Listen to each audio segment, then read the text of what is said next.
So I'm painting up an 18mm AB Miniatures Austrian line infantry figure. He's in the helmet, which started to get phased out about 1809, so any time prior to that, this model is appropriate. It's been primed with Wraithbone from Games Workshop. It's a spray primer. And the first colour I'm picking out is Vallejo Panzer Aces Dark Rubber.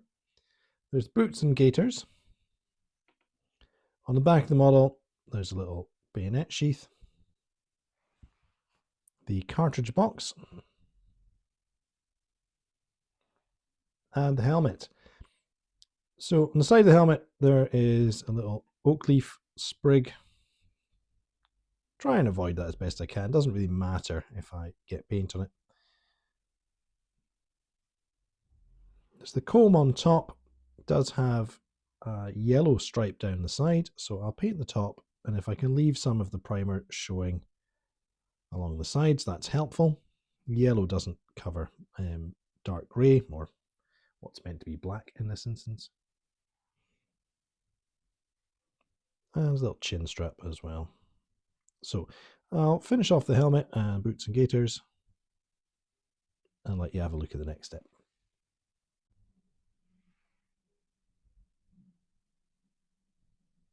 The next colour I've got here is Vallejo model colour London Grey. And this is for the coat rolled up at the top of his pack.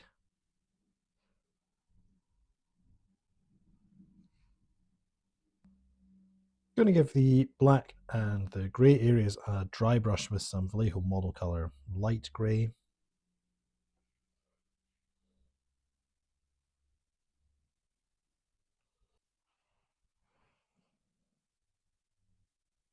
For the skin, I've got Peachy flesh from the Army Painter's Speedpaint range.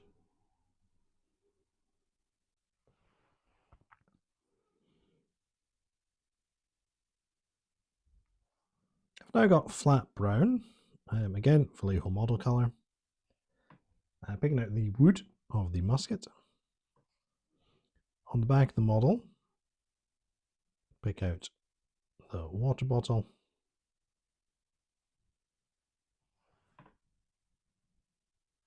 And the pack. There's a couple of straps on the pack, which I'll try and avoid. But it's not at the end of the world if they get some paint on them. We'll be picking them out later anyway.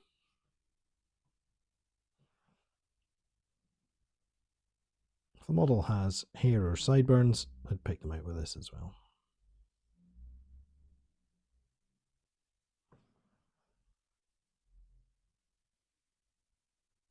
Model colour deep green is going on the oak leaves on the side of the helmet.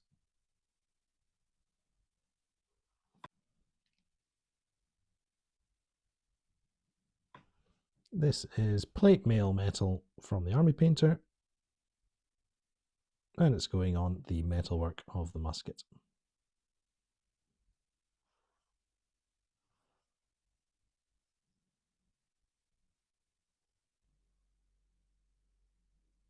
With model colour brass from Vallejo, I'll pick out some details on the helmet. There's a plate. You can also use this around the edge of the visor. End of the sheath for the bayonet as well. At this point, I'm going to grab a wash. This is dark tone, diluted 50-50 with quick shade mixing medium. And I'm going to apply this to everything except the skin.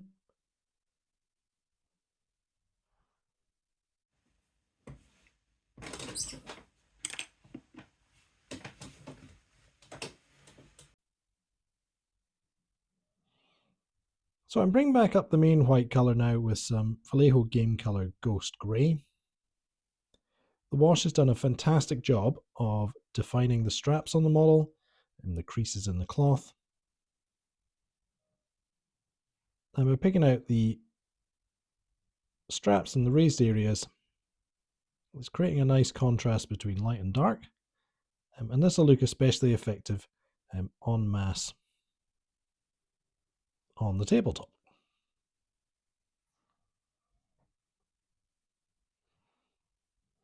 I'm also going to redefine the edge of the comb.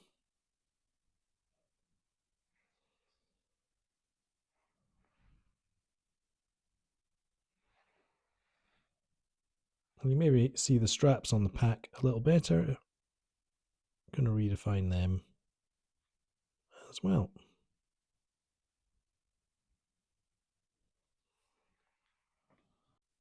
This is Speedpaint Maize Yellow, and I use that to paint the comb. This is standard on any regiment wearing the helmet. I'm also going to use this for the facing colours, but that does vary regiment to regiment. What you need to pick out is the collars, the turnbacks, which start on the front and continue round to the rear. That's the other cuff. And the collar.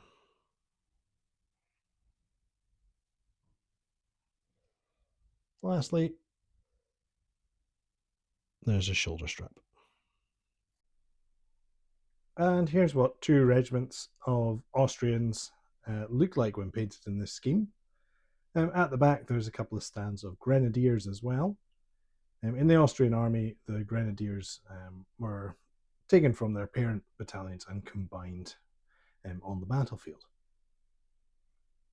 So I'm very grateful to my client for sending me these 18mm AB figures to paint, and also for giving permission to record the process for the channel.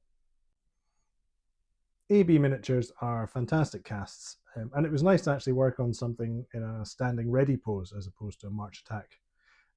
You don't often see that from manufacturers, and it makes a welcome change, I think.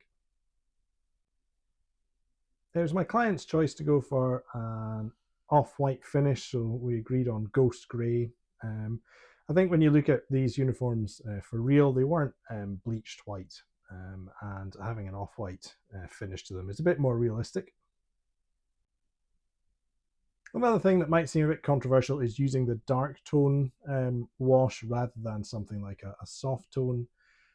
I think when you're looking at units en masse across a tabletop at this scale, you really need a dark bit of shading to provide the definition between areas on the model.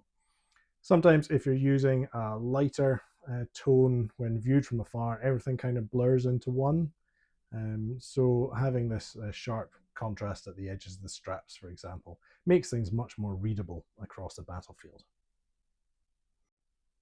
If you got any comments about the painting process, or just want to ask any questions, please pop them down below and I'll get back to them as soon as I can. As always, a big thanks to my channel members and Patreon supporters for helping keeping the lights on here. And lastly, thanks to everyone who tunes in and watches, likes, shares and subscribes. It's really nice to know that people are out there enjoying this content, and it provides a good motivation to keep making these videos. So thanks all for tuning in. I'll be back again soon with some more videos. Bye for now.